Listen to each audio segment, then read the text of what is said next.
Guys, আশা করি আপনারা সবাই ভালো আছেন। আজকে রবিবার, আজকের মেনু আমার এই দেখো।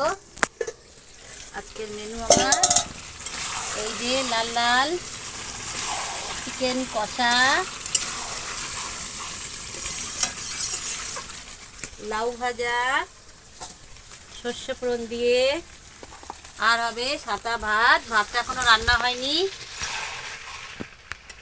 আগে মাংস আর লাউটা ভেজে নেব, তারপর ভাত রান্না করব। আপনারাও চলে আসেন খেতে।